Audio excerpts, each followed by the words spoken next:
sir, no, napansin ko meron pang isang unit dito na medyo iba to sa iba to sa mga ibang unit dito. At saka ang pinaka, hindi man favorite color ko, no? Pero ang ganda kasi purple ba to, sir? Yes. Oh, iba yung dating eh. Bright purple. Bright purple eh. Iba yung dating sa mga, hindi siya mga common colors na nakikita natin. Ito naman, Boswell, yung aming limited edition ng Tromox Mino. Yan. So, nag-iisa lang yan. Nag-iisa lang? Nag-iisa lang yan. Ako po, di unahan sila dito. Yes, oo. May nagano na ba dito, sir? May nag-pre-order na? Wala pa? Wala. Wala pa. hindi na rin sigurado yung global kung magpo-produce pa sila ng ganitong kulay ng Mino. So, kaya dito na lang makikita yan. Yan. So bago mo ituloy, sir, siyempre, nasabi mo kasi baka hindi na mag-produce eh. Paano naman, sir, yung after sales natin ito? Ay, hindi. Yung after sales, meron tayong parts. Ayan. Yung Mino naman, in general, magpo-produce pa sila. Yung ganitong kulay lang, yung baka hindi na nila i-produce. Yung kulay lang. Pero Mino in general, yung mga brakes niyan, gulong niyan, ipoproduce pa nila yung Mino, tsaka meron tayong parts niyan. Ayun.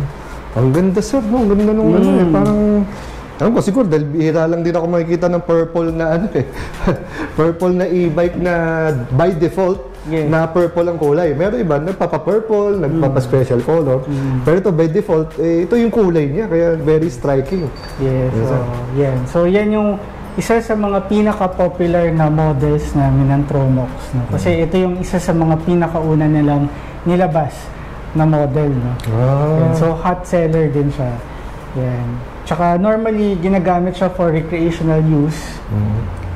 For mga off-roading, no? So doon siya mas kilala. Bali, sir, ano bang mga basic specs natin ito, sir? Yan. So, ang ating Tromox Mino naman, ang power naman niya is powered by a 2,500 watts motor. Wow. And then, yung kanyang battery naman is 60 volts, 31 Ah which is good for 80 to 90 kilometers. Not bad. Ang top speed niya is 55 kph, no? So, nakalimit kasi siya. Kahit 2,500 yung watts ng motor niya, nakalimit yung kanyang speed, no, for international compliance. No. Yun. Tapos naka mid-drive motor siya. Yun, mid-drive. Nandito sa gitna yung kanyang mid-drive, monoshock suspension. Yan. Tapos alloy frame, no. So almost similar sa ating UCO S na model. Very mas premium yung quality or yung grade ng components ng ating Tromox Mino. So, medyo similar sa UCO. So yung frame niya is composed of aluminum alloy material. Kaya medyo may kabigatan din siya, no, pagka trinay natin buhatin. Mga nasa around 60 to 70 kilos siya. Yung pinaka-weight nito? Yes, oo. But with all that said, no, yung advantage ng ating Tromox Mino, yun nga, ginagamit siya for off-road, for trails, no, kasi yung torque, torquey naman siya. Ang torque niya is 110 Newton meters of torque. Yan. Tapos sobrang high power din yung acceleration niya. Mabilis siya mag-accelerate. No? So parang it can go to I think, if I'm not mistaken, 50 to 60 kph within 3 seconds. Ang galing! Ang galing! Ang bilis. Ganda ng forma niya, sir. Bali, ito, sir, ano to? Yung pinaka-ano niya? Anong variant? Ayan yung model niya. Yung model niya. Yes. Tapos yun, naka-chain drive. Yan. Tapos, kumpleto rin siya with all of the sensors. May anti-theft alarm system din siya. Medyo high-tech din si Mino. Wala lang siya nung mga GPS, no? Pero pagka lumapit ka sa kanya, madedetect niya, mag-on siya. May mga ganun siyang special feature. Sana all. Customers namin or yung mga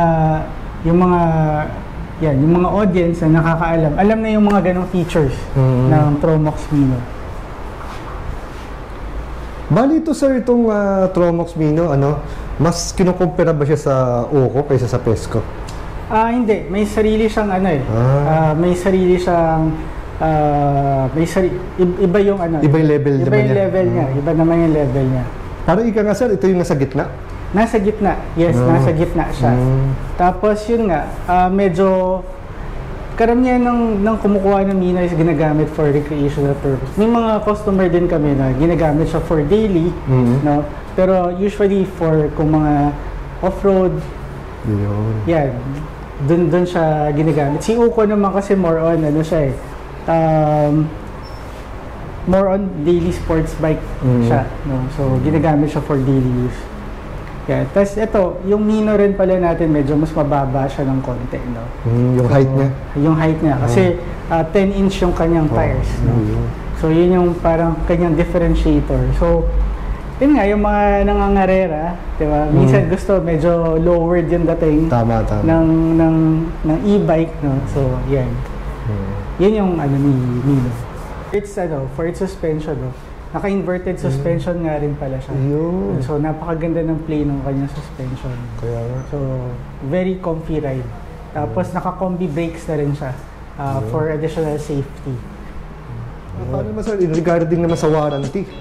So, yung warranty naman na ating Tromox Mino is meron din siyang 1-year warranty for the vehicle and 1-year warranty for the battery and the motor. Tapos, meron din siyang free PMS for the first 6 months. Nice. Bali sir, ng modes of payment naman natin sir yan. Yan. So, similar with our other units, no, we have modes of payment for credit card.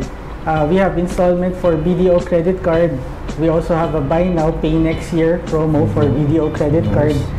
We can also accept GCash, Maya payments, QRPH, PayMongo, no? We also have Sterling Bank Green Loan, no? So yun yung parang alternative for our in-house financing, no? So napakadali lang mag-avail ng aming Sterling Bank Green Loan. Tapos napakababa ng kanyang interest rate. No? So yan. So yung ibang customer namin, yun na yung ginagamit. No? Kasi wala kaming in-house financing, pero yung Sterling Bank Green Loan sila. Tapos yun, feel free to visit us. Mas maganda kung nakikita nyo personally yung aming mga Tromox units, no? So, it's different to see and experience the actual Tromox units. So, come and visit our shop. Just look for EV Supreme. Type in sa Google Maps or sa Waze, EV Supreme, no? Or you can type the specific address, which is 745 NS Amoranta Senior, Barangay Siena, Quezon City. So again sir, maraming salamat sir. Maraming salamat, Kachilax.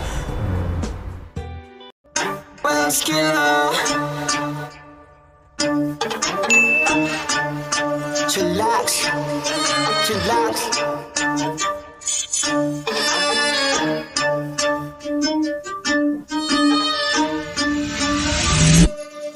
Kapag si Tito Well nag-demo, kitang-kita mura presyo. Lahat kalidad, hindi invento, trabaho pero tao-tao. Bago ilapag dapat kalidad, di lang basta pamato. Lahat detalye makukuha, di lang basta panalo. Kapag si Tito Well nag-demo, kitang-kita mura presyo. Lahat kalidad, hindi invento, trabaho pero tao-tao. Bago ilapag dapat kalidad, di lang basta panalo. Lahat detalye makukuha, di lang basta panalo.